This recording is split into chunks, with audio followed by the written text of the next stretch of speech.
നമസ്കാരം. ഞാൻ doctor Arun B Nair. 14 വയസ്സുള്ള ആൺകുട്ടിയെയും കൊണ്ടാണ് അച്ഛനമ്മമാർ വരുന്നത്. ഒരു അനുസരണയില്ല, പറഞ്ഞാലൊന്നും കേൾക്കില്ല, ഭയങ്കര ദേഷ്യമാണ് തുടങ്ങിയ സ്ഥിരം പരാതികളാണ്. ഈ കൗമാരപ്രായക്കാരെ കുട്ടികളെ കൊണ്ടുവരുന്ന മാതാപിതാക്കൾ ഇതൊക്കെയാണല്ലോ പൊതുവെ പറയുന്ന പരാതികൾ. പക്ഷേ എന്താണ് അങ്ങനെ? എല്ലാ വീടുകളിലും ഇതൊക്കെ ഉള്ളതാണല്ലോ. പിന്നെ ഇങ്ങനെ എന്താ ഒരു കുട്ടിയെ കൊണ്ടുവരാനുള്ള കാരണമെന്ന് ചോദിക്കുമ്പോൾ കുറച്ചുകൂടെ കാര്യങ്ങൾ പുറത്തോട്ട് വരികയാണ്. അടുത്ത കാലത്തായിട്ട് ഈ കുട്ടി പറയുന്നു, എനിക്ക് ഈ വീട്ടിൽ താമസിക്കേണ്ട, എനിക്ക് അച്ഛനെയും അമ്മയും കാണണ്ട, എനിക്ക് നിങ്ങളോട് വെറുപ്പാണ്. നല്ല മിടുക്കനായൊരു കുട്ടിയാണ്, നന്നായി പഠിച്ചുകൊണ്ടിരുന്ന കുട്ടിയാണ്. സ്കൂളിലൊന്നും ആ കുട്ടിയെക്കുറിച്ച് പ്രത്യേകിച്ച് പരാതികളൊന്നുമില്ല. പക്ഷേ കഴിഞ്ഞ ഈ ഒരു അക്കാഡമിക് ഇയർ തുടങ്ങിയ ശേഷം പഠിത്തം അത്ര നന്നായി വരുന്നില്ല. അങ്ങനെയുള്ളൊരു സ്ഥിതിവിശേഷമുണ്ട്. ആ കുട്ടിയോട് എന്താണ് കാര്യമെന്ന് അന്വേഷിക്കുമ്പോഴാണ് കുട്ടി കുറച്ച് കാര്യങ്ങൾ പറയുന്നത്. ഈ അച്ഛനും അമ്മയും രണ്ടുപേരും കേന്ദ്ര സർക്കാർ ഉദ്യോഗസ്ഥരാണ്, നല്ല അക്കാഡമിക് ബാക്ക്ഗ്രൗണ്ടൊക്കെ ഉള്ളവരാണ്. ഒരു കുഴപ്പമേ ഉള്ളൂ, ഭയങ്കര സ്ട്രിക്റ്റാണ്. ഈ അച്ഛനും അമ്മയും രണ്ടുപേരും വളരെ സ്ട്രിക്റ്റായ രീതിയിലുള്ള രക്ഷാകർത്താക്കളോടൊപ്പം വളർന്ന വ്യക്തികളാണ്. സ്വാഭാവികമായി അവർ ആ രീതിയിൽ തന്നെ അവരുടെ ഏക മകനെയും വളർത്താൻ ശ്രമിക്കുന്നു. ആ കുട്ടി പറയുന്നത്, എല്ലാ ദിവസവും ഞാൻ സ്കൂൾ വിട്ട് വന്നു കഴിഞ്ഞാൽ അമ്മ എൻ്റെ മുമ്പിൽ വെച്ച് തന്നെ ബാഗ് ചെക്ക് ചെയ്യുന്നൊരു പരിപാടിയുണ്ട്.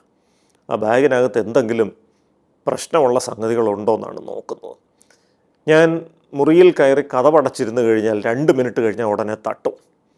എന്നിട്ട് മുറിക്കുള്ളിലെല്ലാം കയറി ഇങ്ങനെ ഭ്രാന്തമായിട്ട് പരതിക്കൊണ്ടിരിക്കും. എനിക്ക് ഫോണിൽ ആരോടെങ്കിലും സംസാരിക്കാൻ പോലും അനുമതിയില്ല. കൂട്ടുകാരെങ്കിലും വിളിച്ചു കഴിഞ്ഞാൽ അവരുടെ മുൻപിൽ വെച്ച് മാത്രമേ ഞാൻ സംസാരിക്കാവൂ. ഞാൻ ഒറ്റയ്ക്കൊന്നും മാറി നിന്ന് സംസാരിക്കാൻ പാടില്ല. ഞാൻ സാമൂഹ്യ മാധ്യമങ്ങളൊന്നും ഉപയോഗിക്കാൻ പാടില്ല. അതിനെല്ലാം പൂർണ്ണമായ വിലക്കാണ്.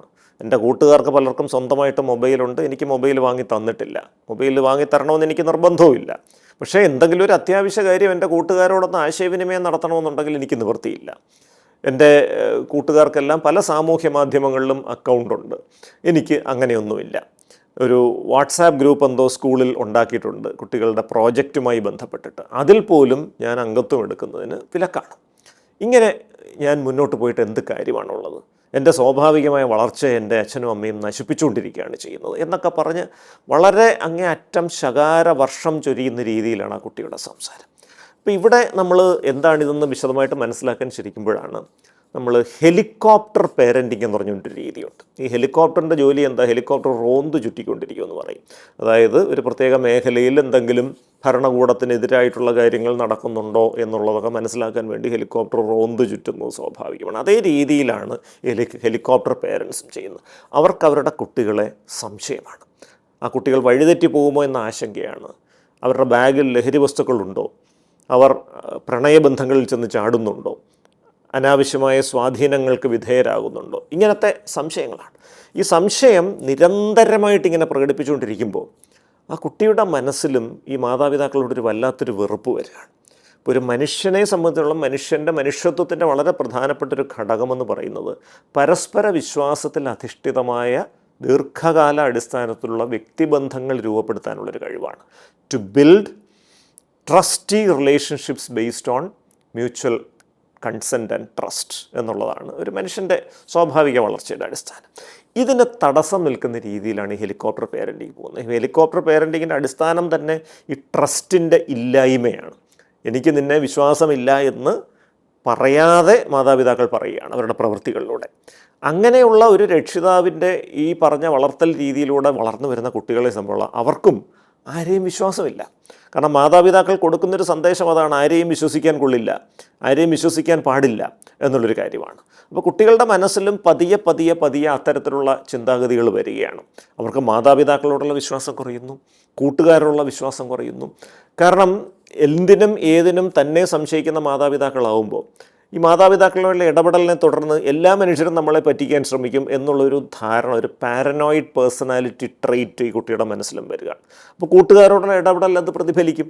കൂട്ടുകാരെന്തെങ്കിലും ഒരു കാര്യം പറഞ്ഞാൽ, നാളെ ഉണ്ടായിരുന്നൊരു പരീക്ഷ മാറ്റി വെച്ചു എന്ന് പറഞ്ഞാൽ ഒരാൾ പറഞ്ഞാൽ ബാക്കി 10 പേരോട് ചോദിച്ചാൽ അത് വിശ്വാസം വരൂ എന്നൊരു അവസ്ഥ വരും. അപ്പോൾ തീർച്ചയായിട്ടും കുട്ടികളെ മാനസികമായി തകർക്കുന്ന ഒരു സംഗതിയാണ്. അതുകൊണ്ട് ഈ ഹെലികോപ്റ്റർ പേരൻറ്റിങ് എന്ന് പറഞ്ഞ രീതി അത് പൂർണ്ണമായിട്ട് ഒഴിവാക്കണം. പകരം അതോറിറ്റേറ്റീവ് പേരൻറ്റിങ് അല്ലെങ്കിൽ ആധികാരിക രക്ഷാകർതൃത്വം എന്ന് പറയും. അതായത് സ്വാതന്ത്ര്യമുണ്ട്, ഉത്തരവാദിത്വമുണ്ട്. സ്നേഹമുണ്ട്, അച്ചടക്കമുണ്ട്.